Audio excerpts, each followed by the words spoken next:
انتہائی قابل احترام سامعین محترم،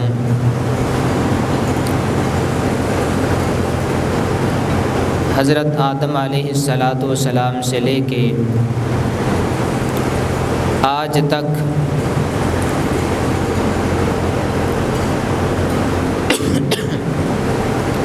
اللہ تعالیٰ کی رضا کے لیے مسلمان قربانی کرتے چلے آ رہے ہیں۔ قربانی کی تاریخ اتنی قدیم اور پرانی ہے جتنی انسانوں کی تاریخ قدیم اور پرانی ہے۔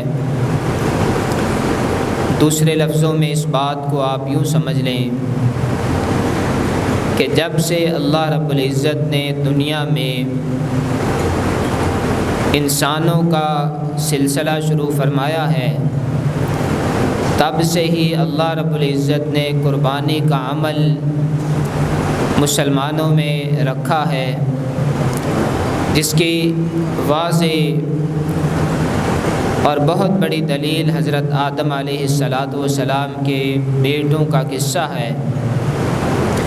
وَاتْلُ عَلَيْهِمْ نَبَأَ بَنِي آدَمَ بِالْحَقِّ إِذْ قَرَّبَا قُرْبَانًا فَتُقُبِّلَ مِنْ أَحَدِهِمَا وَلَمْ يُتَقَبَّلْ مِنَ الْآخَرِ قَالَ لَأَقْتُلَنَّكَ قَالَ إِنَّمَا يَتَقَبَّلُ اللَّهُ مِنَ الْمُتَّقِينَ۔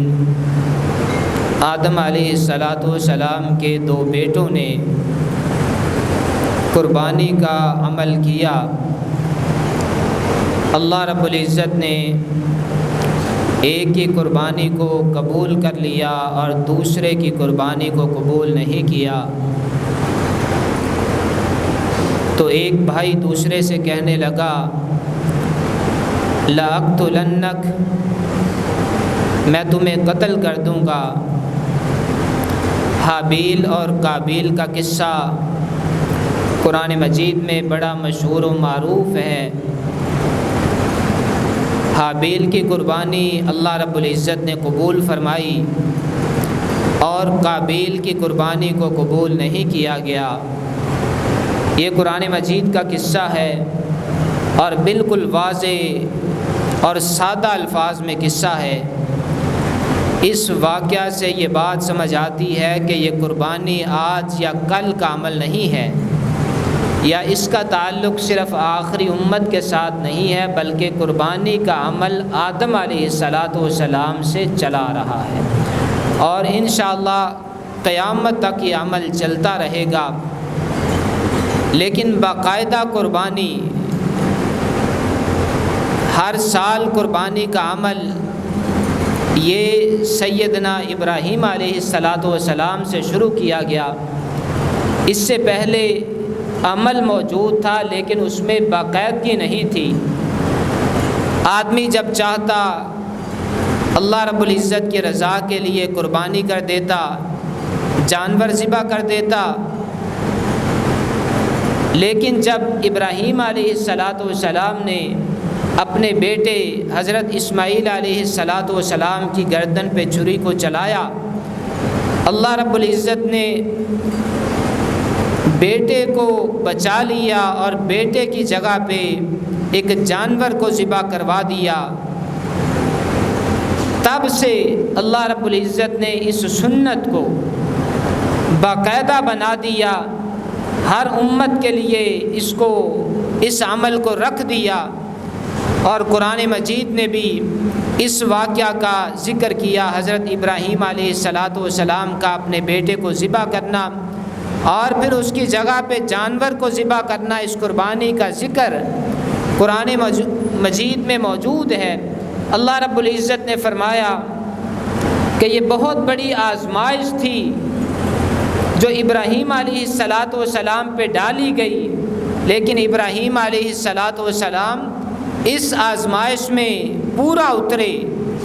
اللہ رب العزت نے انعام کے طور پہ وَفَدَيْنَاهُ بِذِبْحٍ عَظِيمٍ، وَتَرَكْنَا عَلَيْهِ فِي الْآخِرِينَ، ابراہیم علیہ السلام کو یہ انعام دیا اس آزمائش میں کامیابی پر کہ اس عمل کو ابراہیم علیہ السلام کی سنت بنا کے بعد والی امتوں کے لیے رکھ دیا، اور یہ عمل قیامت تک چلتا رہے گا۔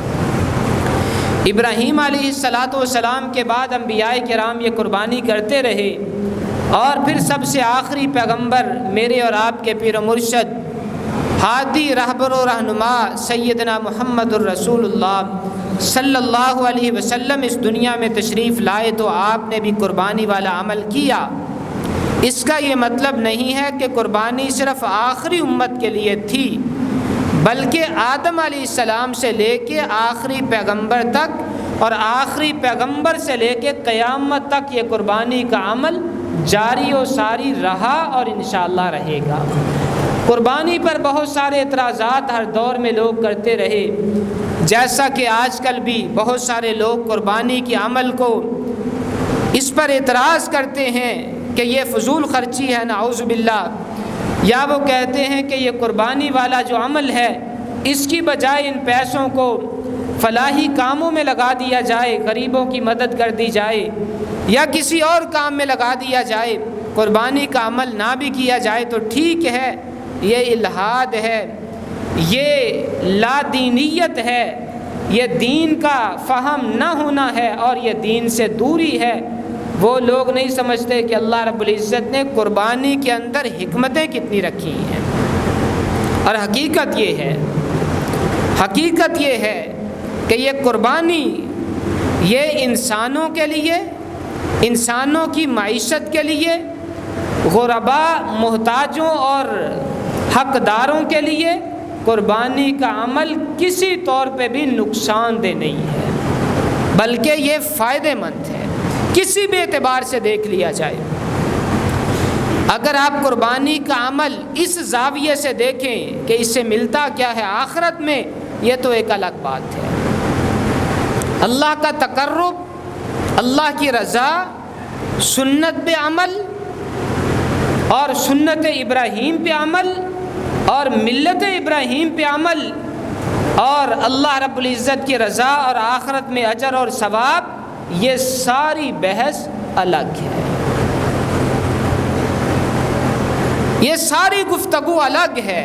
لیکن آپ معاشی طور پہ دیکھیں کہ کیا یہ قربانی انسانوں کے لیے، غرباء کے لیے نقصان دہ ہے؟ ایسا قطعا نہیں ہے۔ قربانی انسانوں کی معیشت کو بہتر بنانے کے لیے ایک بہت بڑا سبب ہے۔ سب سے پہلی بات کہ ایسا انسان جو قربانی کرنے کے قابل نہیں ہے، اسلام کیا کہتا ہے کہ وہ لازمی قربانی کرے یا گنجائش ہے؟ جو قربانی نہیں کر سکتا وہ قربانی نہ کرے۔ جس کے پاس پیسے نہیں ہیں، گنجائش نہیں ہے، وہ قربانی نہ کرے۔ کس کے لیے لازم ہے؟ کون کرے گا؟ جو معاشی طور پہ مضبوط ہے، جو اپنے اخراجات کے بعد قربانی کی گنجائش رکھتا ہے، وہ قربانی کرے گا۔ اور دوسری بات، قربانی کے جانور پالنا یہ لازمی نہیں ہے کہ 100 میں سے ہر بندہ صاحب حیثیت ہی پالتا ہے۔ آپ اکثر دیکھیں جو معاشی طور پہ کمزور لوگ ہیں، اکثر 100% ایسا نہیں ہے، کچھ صاحب حیثیت بھی قربانی کو بطور تجارت اور کاروبار کرتے ہیں اور کر سکتے ہیں، یہ ان کے لیے ناجائز نہیں ہے۔ لیکن اکثر قربانی کو پالنے والے وہ لوگ ہوتے ہیں کہ جن کے لیے قربانی کرنا لازم نہیں ہوتا، اور ان کی سالانہ روزی روٹی کا بندوبست ہی قربانی کے جانور پالنے میں۔ آپ بیکورڈ علاقوں میں نکل جائیں، آپ ایسے علاقوں میں نکل جائیں جہاں لوگ زیادہ تر غربا ہیں، قربانی کے جانور، بکرے، دیگر جانور وہ غربا پالتے ہیں۔ اور ان کی سالانہ معیشت کا بندوبست ہی قربانی کے جانوروں پہ ہے۔ قربانی کے جانور پالے، ان کو بیچا اور اپنے پورے سال کا وہ روزی روٹی کا بندوبست کرتے ہیں۔ اللہ رب العزت نے معیشت کو بھی اس کے ساتھ، قربانی کے ساتھ مضبوط کیا ہے۔ اور اگر اس اعتبار سے دیکھا جائے کہ اللہ رب العزت نے جتنی بھی مخلوقات پیدا کی ہیں، ان میں سے جو حلال جانور ہیں وہ انسانوں کے کھانے کے لیے بنائے ہیں، انسانوں کے کھانے کے لیے۔ مجھے بتائیے کہ ایک صاحب حیثیت انسان وہ بکرے کا گوشت سال میں جب چاہے کھا سکتا ہے، لیکن وہ بھی صاحب حیثیت۔ اور میں تو یہ سمجھتا ہوں، جہاں تک میرا مشاہدہ ہے، ممکن ہے یہ غلط ہو، کہ درمیانے طبقے کے لوگ بھی قربانی کا گوشت، بکرے کا گوشت قربانی پہ کھاتے ہیں، جو میرا ایک مشاہدہ ہے۔ وہ جو بازاری گوشت ہے، بازاری گوشت، بکرے کا چھوٹا گوشت، وہ درمیانے طبقے کے جو لوگ ہیں ان کی پہنچ میں بھی نہیں ہے۔ اور وہ جانور کس طرح کے ہوتے ہیں اس کی وضاحت کی ضرورت نہیں ہے۔ قربانی کا گوشت اللہ رب العزت نے غرباء اور مساکین کے کھانے کا بندوبست بھی کیا ہے، اور اس موقع پہ وہ بندہ بھی گوشت کھاتا ہے جو پورا سال جس نے گوشت نہیں کھایا ہوتا۔ اللہ رب العزت نے انسانوں کے کھانے کا بھی بندوبست کیا۔ صاحب حیثیت قربانی کریں اور دیں کن کو؟ جنہوں نے قربانی نہیں کی، قربانی نہیں کی۔ اور قرآن مجید نے واضح الفاظ میں فَكُلُوا مِنْهَا وَأَطْعِمُوا الْقَانِعَ وَالْمُعْتَرَّ، قربانی کا گوشت خود بھی کھاؤ، اپنے گھروں میں بھی استعمال کرو، اور جو سائل تمہارے دروازے پہ آتے ہیں ان کو بھی دیا کرو۔ اور ایسے لوگ جو غرباء مساکین میں شمار ہوتے ہیں، نچلے درجے کے لوگ ہیں، لیکن وہ سفید پوش ہیں، وہ تمہارے دروازے پہ چل کے نہیں آتے، وہ سوال نہیں کرتے، وہ اپنے گھروں میں بند ہیں، اللہ رب العزت تمہیں آرڈر دیتا ہے کہ یہ قربانی کا گوشت ان کے دروازوں تک پہنچا دیا کرو۔ قرآن مجید کے واضح الفاظ، جو سائل ہیں ان کو بھی دو، اور جو سائل نہیں ہیں ان تک بھی قربانی کا گوشت پہنچاؤ۔ اس اعتبار سے بھی قربانی کا گوشت غرباء اور جو فلاحی کاموں کا نام لیتے ہیں نا، فلاحی کاموں میں پیسے جمع کروا دیے جائیں، وہ فلاحی کام بھی تو غرباء مساکین کے لیے ہیں نا۔ اور یہ قربانی کا گوشت کھانے کا بندوبست یہ بھی غرباء اور مساکین کے لیے ہے۔ اور اسلام کتنی ترغیب دیتا ہے، فَكُلُوا مِنْهَا، قربانی کا گوشت کھایا بھی کرو، وَادَّخِرُوا، اگر تم چاہو تو قربانی کا کچھ حصہ تم ذخیرہ بھی کر سکتے ہو، محفوظ بھی کر سکتے ہو، وَتَصَدَّقُوا، اور تیسرا حکم یہ ہے کہ تم صدقہ بھی کیا کرو، کھاؤ بھی، ذخیرہ بھی کرو اور ساتھ صدقہ بھی کرو۔ اور ترغیب کتنی ہے، وَيُطْعِمُونَ الطَّعَامَ عَلَىٰ حُبِّهِ مِسْكِينًا وَيَتِيمًا وَأَسِيرًا، اللہ کے بندے کیا کرتے ہیں، یہ کھانے غرباء مساکینوں کو کھلاتے ہیں، یطعمون الطعام علی حبہ مسکینا، مسکینوں کو کھلاتے ہیں، ویتیما، اور یتیموں کو کھلاتے ہیں، اور قیدیوں کو کھانے کھلاتے ہیں۔ یہ اللہ کے بندوں کی خوبیوں میں سے ایک بہت بڑی خوبی ہے۔ اور رسول اللہ صلی اللہ علیہ وسلم کے گھر میں بکری ذبح کی گئی۔ دیکھیے ترغیب، قربانی کا گوشت غرباء اور مساکین تک پہنچانے کی ترغیب اسلام کتنی دیتا ہے۔ بکری ذبح کی گئی،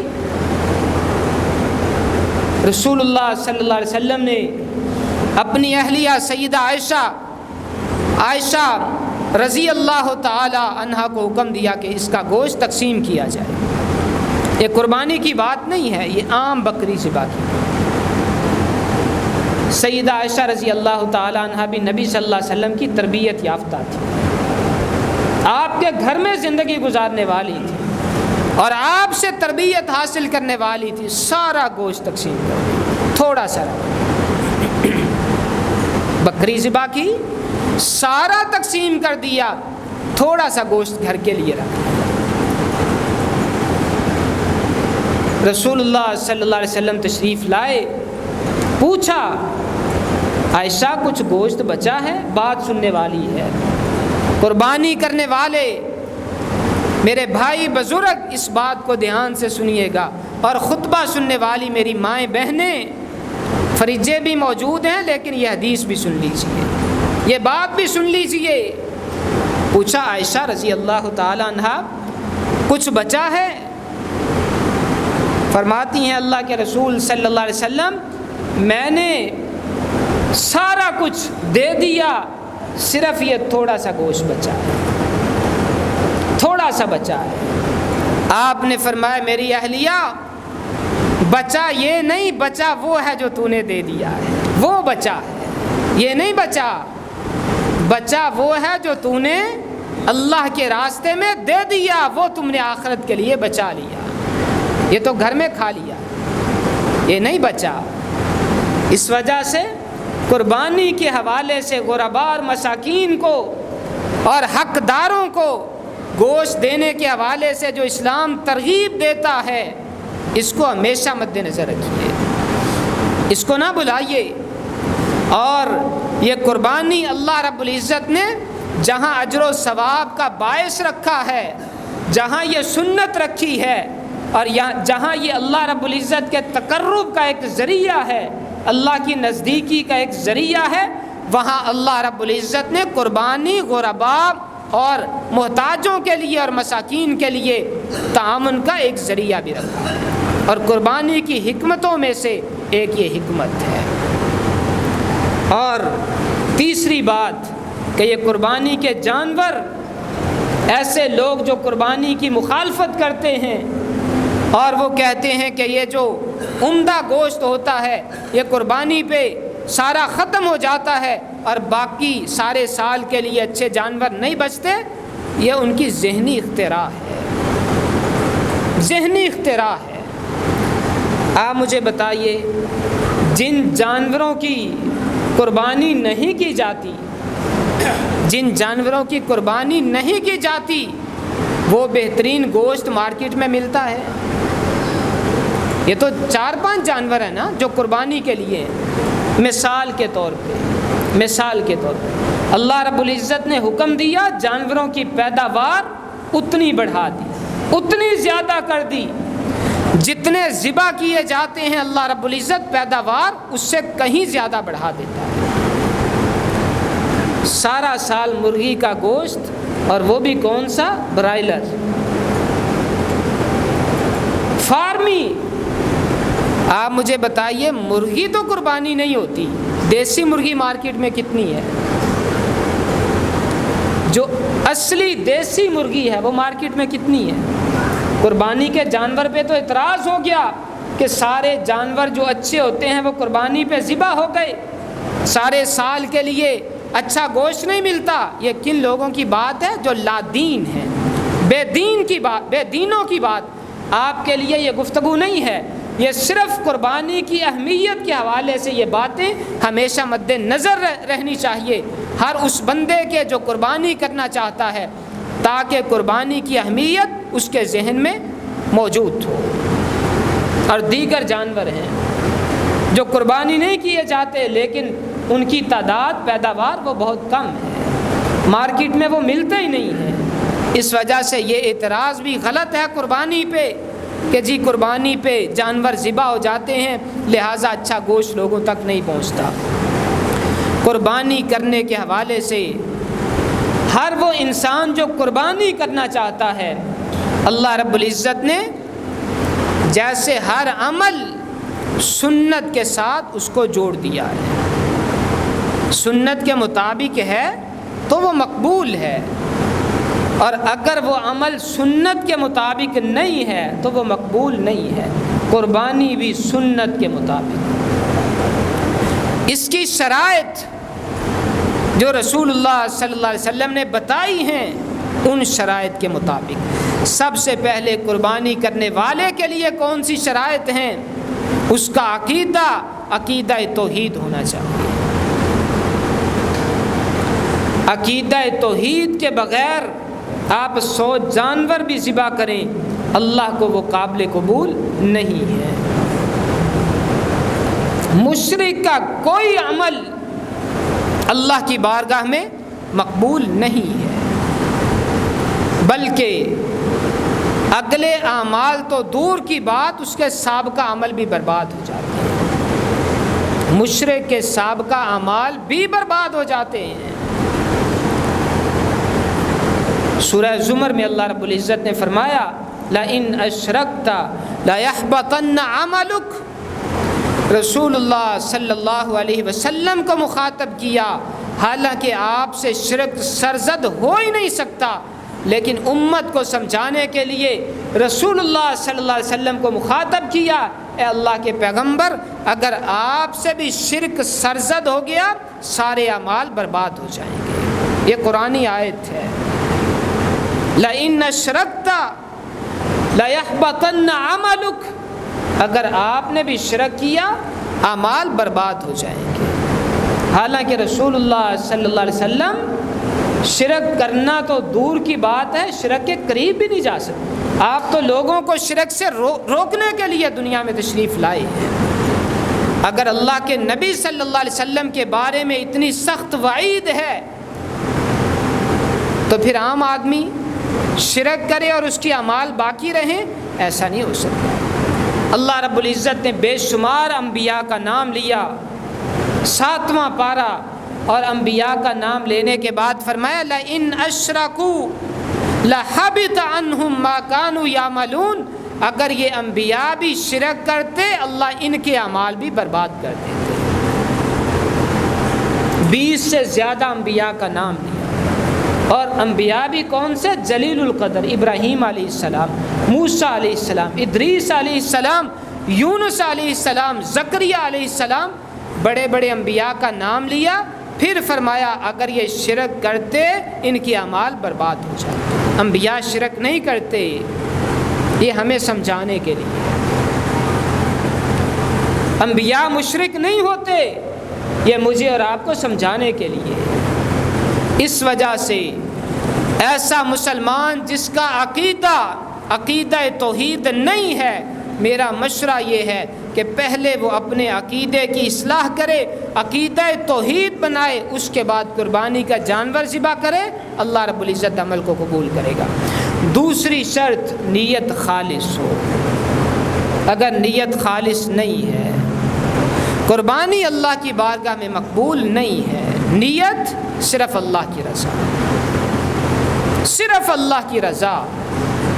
قربانی خریدتے وقت، قربانی گھر لاتے وقت، قربانی کو واٹس ایپ اور فیس بک پہ اس کی تصویر دیتے وقت اگر دل میں یہ آ گیا کیا بات ہے، بڑی قربانی ہے، فلاں دیکھیں گے بڑی قربانی ہے، رشتہ دار دیکھیں گے بڑی قربانی ہے، بس اتنی بات دل میں آ گئی تو آپ سمجھ لیجئے نہ صرف آپ کی قربانی برباد ہو جائے گی، بلکہ حدیث میں آتا ہے اللہ رب العزت قیامت والے دن ریاکاروں کو کھڑا کریں گے اور ان کو کہیں گے یہ تم نے عمل کیے، جاؤ جن کے لیے تم نے عمل کیے تھے ان سے جا کے اجر لے لو، میرے پاس کوئی اجر نہیں ہے، میرے پاس کوئی اجر نہیں ہے، جا کے ان سے اجر لے لو جن کے لیے تم یہ کام کرتے رہے ہو۔ ریاکاری سے بچ جاؤ، اپنی جیب دیکھو، اپنی طاقت دیکھو، اپنی ہمت دیکھو، اس کے مطابق جانور خریدو، یہ دل میں نہ لاؤ کہ لوگ کیا کہیں گے، یہ بات دل میں نہیں آنی چاہیے۔ بکرا کرنے کی ہمت نہیں ہے، بڑے جانور میں حصہ ڈال لیں، یہ نہ سوچیں کہ لوگ کیا کہیں گے، رشتہ دار کیا کہیں گے۔ جانور خریدتے وقت یہ دل میں بات آ گئی، چھوٹا جانور ہے، رشتہ دار کہیں گے کہ یہ تو بڑا اچھا آدمی تھا، اس نے جانور کیسا کیا؟ تم نے رشتہ داروں کے لیے قربانی نہیں کرنی، تم نے اللہ کے لیے کرنی۔ صرف یہ دیکھو کہ اللہ رب العزت تمہارے دلوں پہ نظر رکھے ہوئے ہے کہ اس کے دل میں کیا ہے۔ ان اللہ، حدیث سن لیجئے، رسول اللہ صلی اللہ علیہ وسلم کا فرمان سن لیجئے، ان اللہ لا ينظر الى صورکم واموالکم ولکن ينظر الى قلوبکم واعمالکم۔ اللہ تمہارے مالوں کو، تمہاری شکلوں کو نہیں دیکھتا، اللہ تمہارے دلوں کو دیکھتا ہے۔ اللہ تمہارے دلوں کو دیکھتا ہے۔ ایسا ممکن ہے، ایسا ممکن ہے کہ ایک بندے نے بالکل چھوٹا سا جانور اللہ کی رضا سمجھتے ہوئے قربان کیا اور وہ اجر لے گیا، اور ایسا ممکن ہے کہ ایک بندہ 1.5 لاکھ کا جانور اللہ کی رضا سمجھتے ہوئے وہ کرے اور وہ 1.5 لاکھ اس کا برباد ہو جائے۔ ایسا ممکن ہے۔ کیسے؟ وَلَٰكِن يَنظُرُ إِلَىٰ قُلُوبِكُمْ، اللہ نے تمہارے دلوں کو دیکھنا ہے، دل میں کیا ہے۔ اور قرآن مجید بھی کیا کہتا ہے؟ لَن يَنَالَ اللَّهَ لُحُومُهَا وَلَا دِمَاؤُهَا وَلَٰكِن يَنَالُهُ التَّقْوَىٰ مِنكُمْ، اللہ کے پاس تمہارے قربانیوں کے گوشت نہیں پہنچیں گے، تمہارے قربانیوں کے خون اللہ کے پاس نہیں پہنچیں گے، وَلَٰكِن يَنَالُهُ التَّقْوَىٰ مِنكُمْ، اللہ کے پاس تمہارے دلوں کا تقویٰ پہنچے گا۔ تمہارے دلوں میں کیا تھا، کس نیت سے تم نے قربان کیا تھا، تقویٰ پہنچے گا۔ تیسری اور آخری شرط قربانی کرنے والے کے لیے کہ جو جانور وہ ذبح کر رہا ہے وہ جانور بھی ویسا ہو جیسا رسول اللہ صلی اللہ علیہ وسلم نے بتایا ہے۔ ایسا جانور وقت پہ ذبح کیا جائے، عید نماز پڑھنے کے بعد اور ایام تشریق کے اندر وقت پہ ذبح کیا جائے۔ وقت سے پہلے، نماز پڑھنے سے پہلے قربانی ذبح نہیں ہے، وہ قربانی نہیں ہے، وہ عام جانور ہے جو تم نے ذبح، وقت پہ ذبح کیا جائے۔ جانور کی عمر پوری ہو، جانور کی عمر پوری ہو۔ عمر بھیڑ اور دمبے کے علاوہ ہر جانور دونتا ہونا چاہیے، اس کے سامنے والے 2 دانت ٹوٹے ہونے چاہیے، عمر چاہے جتنی بھی ہو اس کی۔ یہ بات دھیان سے سن لیجئے، اس حوالے سے کوئی غلط فہمی کا شکار نہ ہو۔ کسی نے گھر میں پالا ہے، اس کی عمر سال سے زیادہ ہے یا کچھ بھی ہے، اگر بھیڑ اور دمبے کے علاوہ کوئی جانور دوندا نہیں ہے وہ قربانی کے لیے درست نہیں ہے۔ صحیح مسلم کی روایت، میرے اور آپ کے پیر و مرشد نے منع کیا، لا تذبحوا الا مسنہ، تم قربانی میں ذبح نہ کرو مگر وہ جو دونتا ہے، منع کیا ہے۔ یہ لوگوں کی باتیں ہیں، جی اس کی عمر پوری ہو گئی ہے، یہ گھر کا پالا ہوا ہے اس لیے ہو جائے گا، یہ لوگوں کی باتیں ہیں۔ صرف بھیڑ کی نسل 1 سال سے زیادہ، اس کی عمر 1 سال ہو یا سال سے زیادہ ہو، وہ دونتا نہیں بھی ہے۔ بھیڑ کی نسل سے جزا، اس کو عربی میں جزا کہتے ہیں، یہ مسنہ ہے اور وہ جزا ہے، جزا ہو سکتا ہے، اگر وہ بھی دونتا ہو تو بہت اچھا ہے، لیکن نہیں بھی ہے تو اس میں گنجائش ہے۔ الا ان یسر علیکم فتذبحوا جزاۃ من الظان، اگر دوسرے جانور دونتے وہ آپ کے پاس میسر نہیں ہیں تو آپ بھیڑ کی نسل سے جزا کر سکتے ہیں جو دونتا نہیں ہے، عمر پوری ہو۔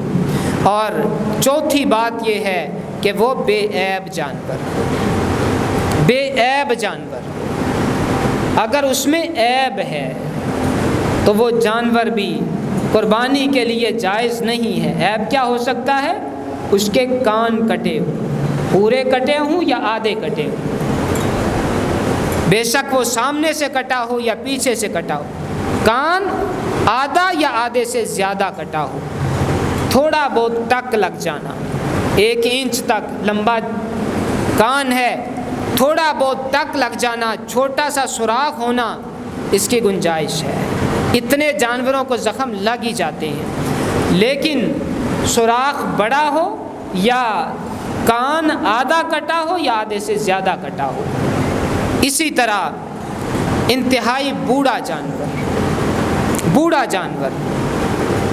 اور تیسرا دودھ دینے والا جانور، یہ بھی قربانی میں رسول اللہ صلی اللہ علیہ وسلم نے منع کیا ہے، دودھ دینے والا جانور۔ اسی طرح سینگ ٹوٹا